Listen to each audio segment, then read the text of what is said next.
When you have a clean kitchen, you want the customers to see it. You're not afraid of the customer. You're not afraid of health inspector. You don't want everybody to see it. The Know Your Gear podcast. Clan Housecast says, hey, does Cortek make Sterling guitars? Yes. Yeah, the answer is yes. Which factory? Different factories. So this is the whole point of, Clown Housecast, you were the closest to asking me a great question. I'm going to call it a good question. It's not a great question, though. Here was what I thought was interesting.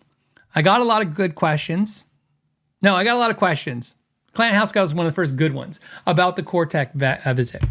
So let me tell you, the Cortek factory, one of the things I showed you in that video is that there's different buildings and there's different hierarchy, right? To the quality, right? Different components, different woods, different skill sets, and different price points. The one of the questions that no one asked, and Clan is asking it, which is great. So does that factory mean, so when I said in the video, hey, this is let's call it their mid-tier factory. The mid-tier factory makes guitars between $500 and let's say $1,000. What wasn't, I didn't say because it wasn't really my place to say yet, but we do have another Cortek factory tour video coming, probably in February, so you guys know. And it's a little bit different than that one because that one was just let's crack the egg open and let's see what's inside the egg. Now that we've seen inside the egg, let's give you some of the yolk. This is the weirdest analogy I've ever given. Maybe I'm just in the mood for eggs. So anyways, so my point is, this is the point when he's asking, he says, does other Sterling's made there? Yes. Are they made in the nice factory? Well, that's the key to this. There's a little bit of something going on that no one asked. Does a guitar that sells for $1,000 made at Cortek, is it necessarily built in the nicer building? No. See, no one asked. I was waiting.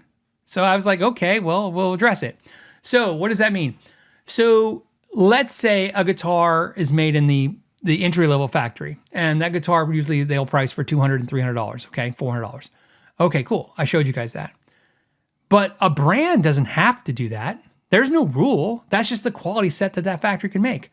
There's nothing stopping a brand from going and saying, we want you to make a guitar at this price point, which is like $200 cost, $150 cost.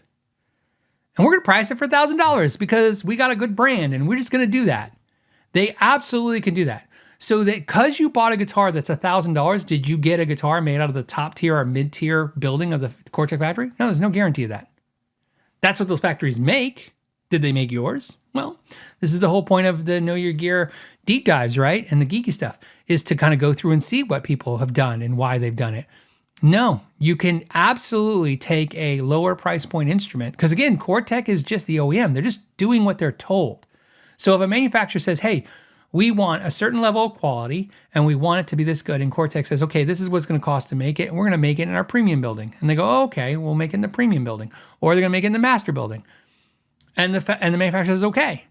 But a mother manufacturer might go, I don't like that margin. I would like way more margin.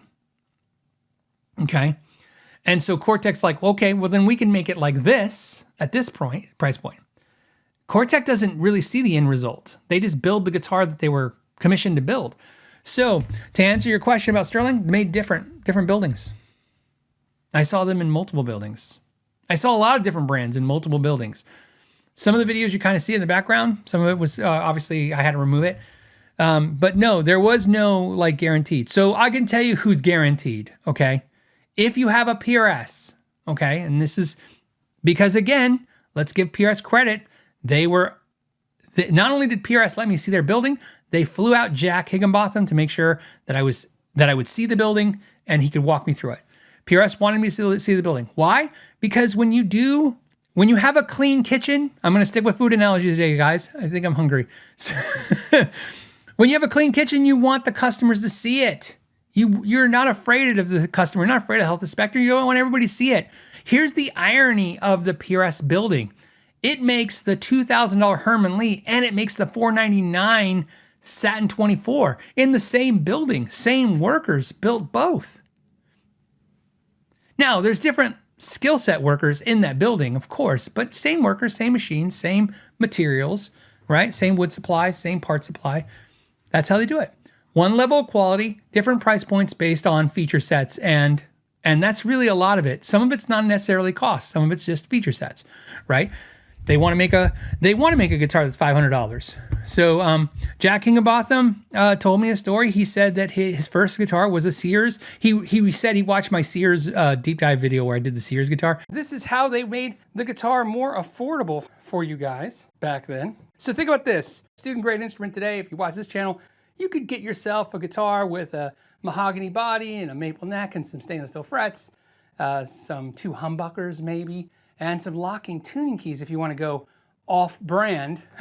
And what did they get when they went off-brand? Well, they got a guitar. First of all, the body is made of masonite. For those of you that don't know what masonite is, it is a pressed wood cardboard material. It's the best way to kind of explain it. He said his mom worked at Sears and was able to get him a guitar at Sears at employee cost, and still they had to put it like on layaway, right? Or maybe it was on a payment plan. He said it was a horrible guitar. Minus nostalgia, minus the fact that some cool rock stars have played this guitar, minus the kitschy vibe to it, there's nothing redeeming about it. You know, like a lot of us that start with horrible guitars, how the hell we're still playing guitar? How? I think about it all the time. My first guitar was so bad, it wouldn't even really stay in tune. But for some reason, I just plowed through that. And I'm glad I did. And, you know, I'm sure in a world where we all talk about, you know, the entire industry talks about 9 out of 10 people don't succeed at guitar. Well, I'm sure that number is partially just people aren't dedicated to it. They don't find love for it the way all of us do. But I'm sure some of those guitars were helping people quit. And he told me that the whole point of the $499 PRS guitar was, with a gig bag, was he just wanted someone to have their first guitar be better than what he had. And for those of you that are going to say $500 is a lot of money, Jack is 100% right, which is, I said it in my video, the Sears guitar he bought when he was a kid at the Silvertone with inflation is $500 in today's market. So with inflation, that's, anyways. So back to the story. So we know PRS does it that way. Do all the others do that way? No. That's not how it works. Not to what I saw. Everybody makes their guitars in different buildings. Like I said, even though there's dedicated buildings, for instance, maybe it was an accidental leak. I don't know if I accidentally leaked it. I'm not saying I did. But if you watch my year-end review, you might see a little clip of somebody saying there's some Fender guitars being made in another building than the Fender building. Maybe that was out there. I don't know.